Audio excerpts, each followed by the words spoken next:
एक शिवरात्रि ऐसी रात्रि है जिसमें धर्म, अर्थ, काम और मोक्ष सभी की प्राप्ति कराने वाली रात्रि है। अगर इसे निर्विघ्न रूप से जाग लिया जाए तो आपकी लौकिक सफलता में चार चांद लगने के साथ साथ आप कर्म करते करते एक न एक दिन जरूर उस कर्म में अकर्मण्यता को और अकर्मण्यता में कर्म को देख लोगे।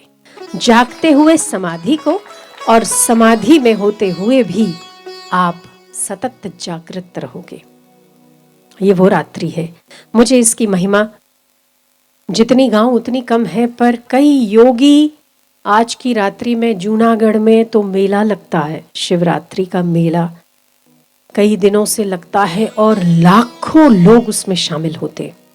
जनरल पब्लिक केवल उस साधु समाज को देखने एकत्रित होती है जहां गिरिराज पर्वत और शिखरों पर योगी विराजमान होते हैं। ऐसे योगी जिन योगियों के दर्शन दुर्लभ होते हैं, जो समाज और जनमानस के बीच, जन समाज के बीच नहीं दिखाई देते। ऐसे लोग शिवरात्रि के मेले में पहाड़ों से उतर उतर कर उस मेले का आनंद लेते हैं और उसमें बम बम भोले नमः शिवाय, बम बम भोले नमः शिवाय, ये नमः शिवाय की ध्वनि के साथ, बम बम भोले की ध्वनि के साथ वहां जो कुंड है, मध्य रात्रि 12 बजे उस कुंड में स्नान किया जाता है। और कहते हैं कुछ जिन्होंने देखा उन्होंने बताया कि 12 बजे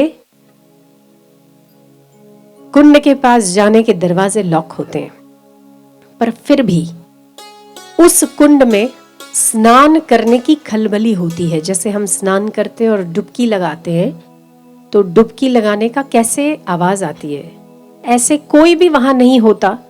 रास्ते बंद कर दिए जाते हैं, फिर भी शिवरात्रि की मध्य 12 बजे की रात्रि में वहां बार बार स्नान करने की ध्वनि आती है।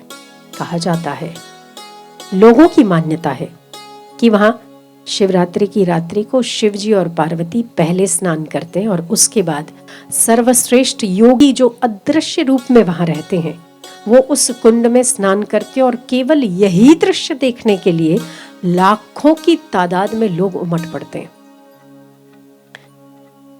तो हमारी जो संस्कृति है ये ऐसी है कि पैसा एकत्रित करना, मकान बनाना, परिवार बनाना, समाज में स्टेटस बना देना, उससे कहीं ऊपर आप ध्यान, ज्ञान और योग में निष्ठ होते चले जाएं, वही आपकी आध्यात्मिक यात्रा, वही जीवन यात्रा श्रेष्ठ है। हर कर्म करते करते यदि आप कर्म से अलिप्त होने लगे तब आपका हर कर्म करना सफल है। शिवरात्रि इस बात का बहुत ही उत्तम रात्रि की साधना है जिसमें आप बड़े सहज रूप से अंतर्मुख होने लगते हैं। अंतर्मुख क्यों होते उसका भी एक कारण है। वैज्ञानिक अगर इसके पीछे एक कारण समझा जाए तो ये है कि जैसे आप भूख लगती है, भोजन करते हैं और भोजन के बाद आप में ताकत आती है, ठीक है, उत्पात मचाते हैं, जोर जोर से कूदते, हल्ला मचाते। और अगर जिस दिन आपने उपवास किया आप में ताकत नहीं होती, आप ज्यादातर मौन रहने की कोशिश करोगे और कम बोलने की कोशिश करोगे। हो सकता है तो आप इशारों में बात करने की कोशिश करोगे क्योंकि आप में ताकत नहीं है। और अगर 2-4 बार कोई पूछेगा तो आप बोलोगे सिर मत खा भाई, जो करना है कर, जो करना है कर, मेरा माथा मत दुखाओ। जब आप भोजन नहीं करते, आज का व्रत करने का विधान है, जब आप भोजन नहीं करते तो आपकी इंद्रियां और मन चंचल कम होता है, शांत होता है। जितनी देर ज्यादा आप अन्न से दूर रहते हैं उतनी देर मन शांत रहता है। तो जब मन शांत रहता है तब आप कार्य में से कारण में आते हैं। ये इसका आध्यात्मिक वैज्ञानिक रहस्य है। कार्य के लिए आपको प्रवृत्ति चाहिए, कार्य के लिए आपको दौड़ना चाहिए, कार्य के लिए आप में वो बल चाहिए। बिना बल के आप कार्य नहीं कर सकते। पर ये रात्रि में जब सब सो रहे होते हैं, जब सब कार्य अपना बंद कर चुके होते हैं, तभी इस समस्त कार्यों का जो कारण है परमात्मा, उसमें हम विश्रांति पाते हैं। इसीलिए शिवरात्रि रात्रि को मनाई जाती है। तो शिवरात्रि की रात्रि ऐसी होती है कि इसमें आप जो कामना करते हैं वो फलीभूत होती है। वो फलीभूत होती है या नहीं होती है, और किसी कामना को लेकर आप शिवरात्रि का जागरण ना करें, आप सहज करें, निष्कामता से करें, तब आपको जो अनंत फल की प्राप्ति होगी वो जीवन धन्य कर देने वाली होगी। उत्तम से उत्तम प्राप्त होगा आपको।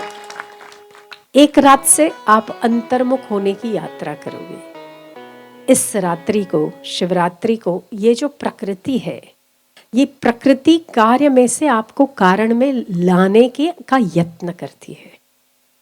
प्रकृति प्राकृतिक रूप से स्वयं परमात्मा की दासी है, पर यह कार्यरत है। कार्यरत कार्य करने की शक्ति उसे परमात्मा से प्राप्त होती है। और प्रकृति हमारी माता है।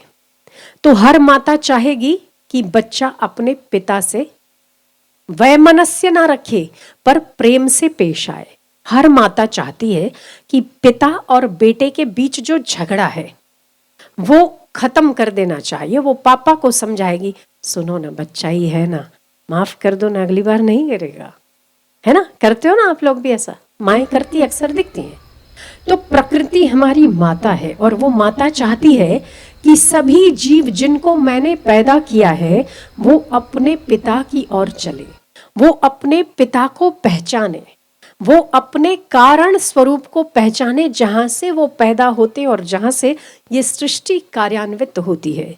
तो प्रकृति इस रात्रि को पूरे जोश, पूरे उत्साह और पूरे हृदय के साथ हर जीव को शिव के साथ मिलाने का यत्न करती है। इसीलिए शिवरात्रि की रात्रि का लाभ लेना चाहिए।